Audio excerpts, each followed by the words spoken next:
Mesdames, Messieurs, bonjour. Très heureux de vous retrouver pour cette nouvelle émission Power Boost. Alors vous voyez, on va pousser du lourd dans cette émission puisque nous sommes ici en direct du salon Intermat à Paris. Et vous le voyez, ce bulle, c'est un bulle hydrostatique, ce qui est encore rare dans ces catégories puisqu'il fait 72 tonnes et il est équipé d'un moteur de 760 chevaux. Mais sans plus tarder, le sommaire de cette nouvelle émission Power Boost. Bonjour, cette semaine se tient le salon Intermat au parc des expositions de Villepinte, le CIMA version BTP. Et comme on sait que parfois les frontières sont minces entre l'agriculture et le BTP, nous sommes allés prendre la température de ce milieu pour vous tenir informés. Au programme, toujours plus d'innovation, des manières de construire futuristes et l'interview d'un grand monsieur du machinisme, Marcel Braud, le papa de Manitou.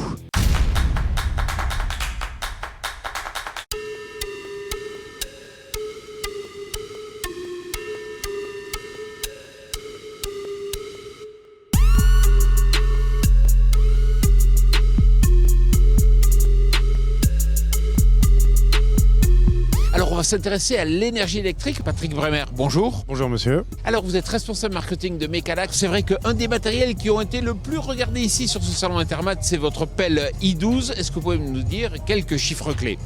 Alors les chiffres clés, c'était de faire une machine sans aucun compromis. Ce qui veut dire 8 heures d'autonomie, pleine performance et aucun compromis sur la compacité. Pour avoir 8 heures d'autonomie, c'est 146 kWh, soit 1,5 m3 de batterie lithium fer phosphate. Oui, mais vous savez, en agricole, on a aussi lancé des tracteurs électriques et puis au final, l'autonomie, c'était pas 8 heures, c'était 4 heures. Vous êtes sûr que c'est vraiment 8 heures ? On est absolument sûr de nos chiffres. Pourquoi ? Parce qu'on a suivi plus d'une trentaine de machines en analysant très précisément leur cas d'utilisation, les charges moteurs, les cumuls de puissance nécessaires.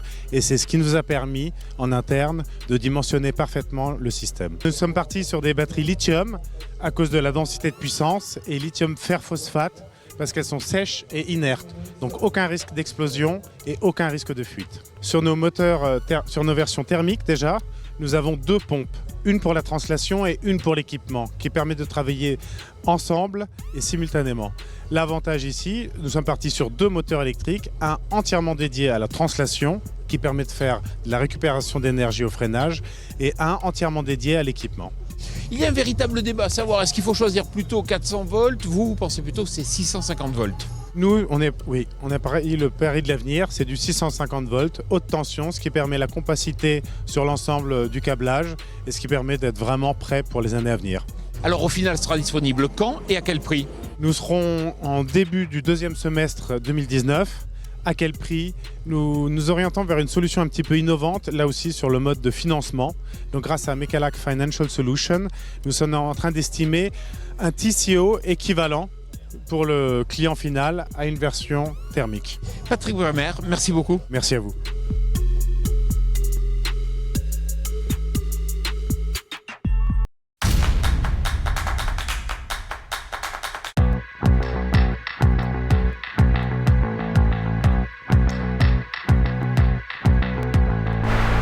Alors dans l'émission Power Boost, on vous parle souvent d'innovation et en particulier de l'imprimante 3D. Vous allez voir, dans le cas du béton, il y a vraiment des choses intéressantes. Elena Neto, bonjour. Bonjour. Alors, est-ce que vous pouvez nous expliquer ce que fait cette machine ?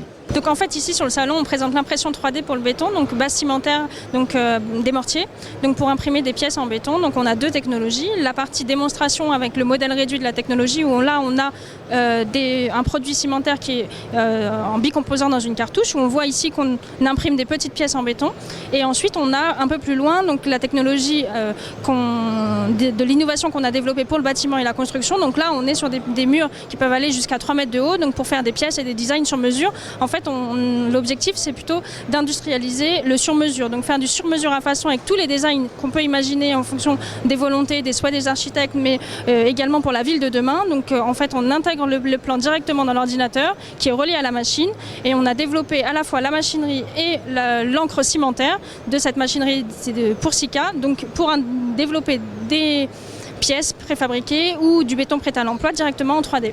Alors je suis sûr que ça va être très solide, mais quel est le prix ? Ça va être plus cher, non ?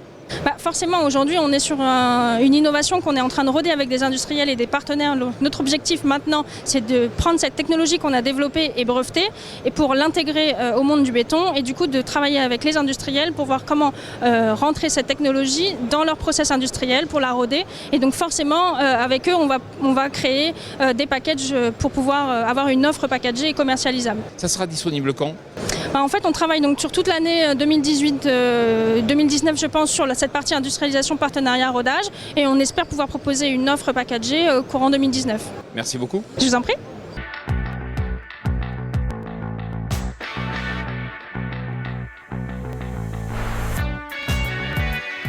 Alors vous voyez, dans le BTP aussi, on recherche le design.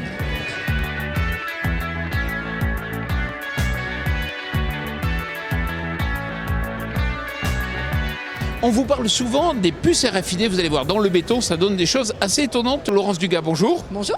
Alors qu'est-ce qu'on fait avec une puce RFID dans du béton ?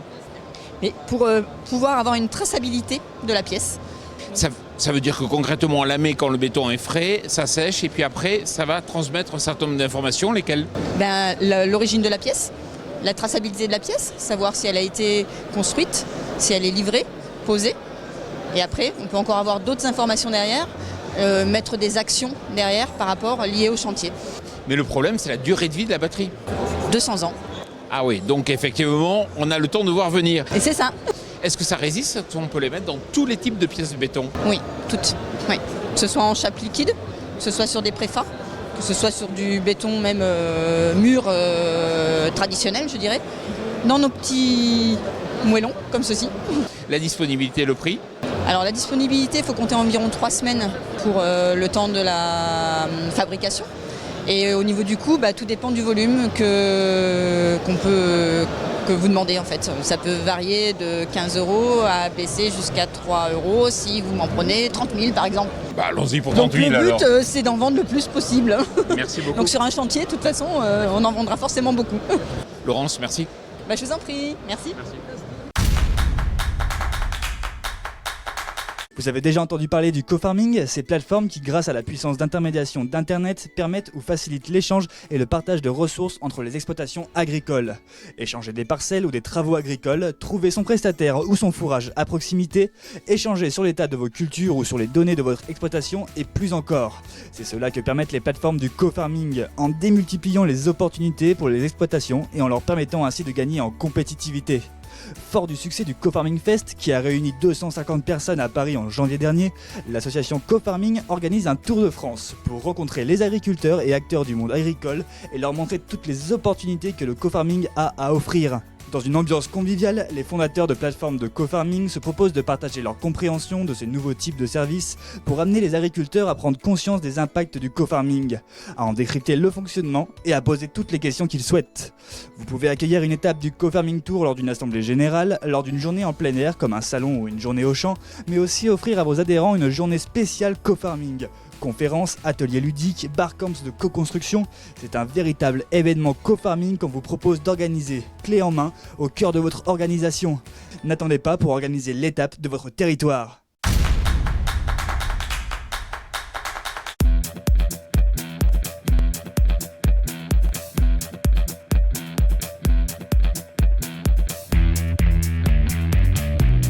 « 60 ans, c'est l'âge qu'a eu cette année le premier véhicule Manitou. Nous nous sommes rendus à l'anniversaire de la marque, mais nous sommes également allés à la rencontre de Marcel Brode lors du salon Intermat, afin de comprendre comment naissent les bonnes idées. C'est un moment historique, je suis en compagnie de Marcel Brode, bonjour. Bonjour, cher monsieur. Alors, c'est vrai que vous avez 60 ans, ça y est ? J'ai 60 ans et quelques années de plus. Et puis, nous sommes heureux d'avoir réuni tout notre réseau pour fêter cet événement. Alors, on est ici sur le tout premier modèle. C'est vous qui avez eu l'idée justement de ce poste inversé. Racontez-moi un peu. Écoutez, c'est simple. En 1958... nous n'avions aucun composant saisissable chez les fournisseurs. Il fallait trouver un support pour faire une machine qui allait en dehors des sols aménagés, non aménagés. Et ben, c'est un tracteur qui m'a permis de le faire, avec beaucoup d'insuffisance parce que c'était pas l'idéal, mais c'est le tracteur qui m'a permis d'avoir d'abord une décennie de garantie à mes clients et de démarrer la manutention tout terrain. Et ça s'est fait aussi parce que vous avez rencontré chez McCormick quelqu'un qui vous a aidé un peu. Ben vous savez, il y a toujours une part de chance dans quelqu'un qui démarre une entreprise, et j'ai eu le plaisir de faire connaissance sur la foire de Bordeaux d'un monsieur qui s'appelait Raymond Lacroix, qui était un monsieur qui avait eu tout un précédent chez McCormick et qui m'a ouvert les portes de l'usine de Saint-Dizier, à l'époque. Et à partir de ce moment-là, le succès était au rendez-vous assez rapidement. Assez rapidement, mais enfin, il a fallu déjà que Saint-Dizier me fasse parce qu'il me fallait un inverseur de marche avec. Aujourd'hui, on trouve ça sur tous les tracteurs de série, mais il me fallait un inverseur à crabot avec les vitesses avant et arrière. Et ben, ils ont cru en moi, ils m'ont mis un ingénieur et ils m'ont produit le skid pour fabriquer ma machine de 2 tonnes déjà. Et vous avez vendu quelques exemplaires ou progressivement déjà des séries? Ben écoutez, pour qu'ils me fassent mon étude, mon supporter leur avait dit que je deviendrais leur premier client. Et 3 ans après, je leur achetais pratiquement plus de skid unit, si vous voulez, qui vendaient de tracteurs en France. Alors ça, c'était en 1958. Là, on est en 2018. Qu'est-ce qu'il y a comme inspiration commune? Qu'est-ce qui reste dans le nouveau modèle de ce que vous avez pensé il y a 60 ans? Aujourd'hui, d'abord, les gens veulent des semis-tout-terrain, des engins qui aillent dans les vergers, dans les terres extérieures, dans les kibbutz, par exemple, en Israël. Et il faut des produits plus compacts, vous voyez. Et on a décliné une gamme MC extrêmement avec pont arrière désaccouplable, mais qui est beaucoup plus compacte et qui a un rayon de braquage extrêmement court par rapport à cette machine il lui fallait un couloir important pour évoluer, quoi, vous voyez. Marcel Brault, félicitations pour ces 60 années d'innovation. Écoutez, il y a peut-être une anecdote à vous dire quand même. Il y avait je peux en parler parce qu'il y avait un produit industriel qui a disparu par la suite, qui s'appelait Salève. Et Salève me critiquait parce que ma machine ressemblait à un tracteur. Et eux, ils étaient en esthétique industrielle. Et très vite, j'ai compris qu'il fallait les dessiner, les mettre plus beaux, les mettre attractifs pour les clients. Et c'est eux qui m'ont appris à travailler avec un designer. Et aujourd'hui, Manitou, toutes les études sont faites avec un designer de base et une ligne agréable pour le client. Le design, effectivement, c'est essentiel pour le commerce. Absolument. Merci beaucoup. C'est moi. Merci beaucoup. Merci.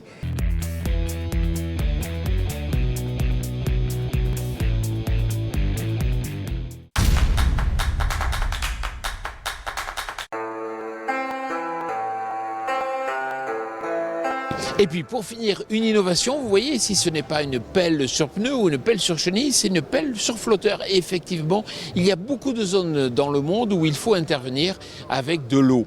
Et cette société qui est néerlandaise, et justement dans les polders on peut l'utiliser, cette société a mis au point donc ce système à la fois de chenille et de flotteur, capable de travailler dans toutes les conditions. Le coût de cette machine, environ 100 000 €. Et puis, vous savez, si l'innovation vous intéresse, il faut aller sur notre média partenaire Agriculture et Nouvelles Technologies. Et si vous avez envie de découvrir s'il existe encore des gisements de compétitivité à dégager, il faut venir au colloque consacré au co-farming, un colloque qui a été initié par Axema, mais avec beaucoup de partenaires, et il aura lieu à Dunkerque. Je vous souhaite une excellente semaine.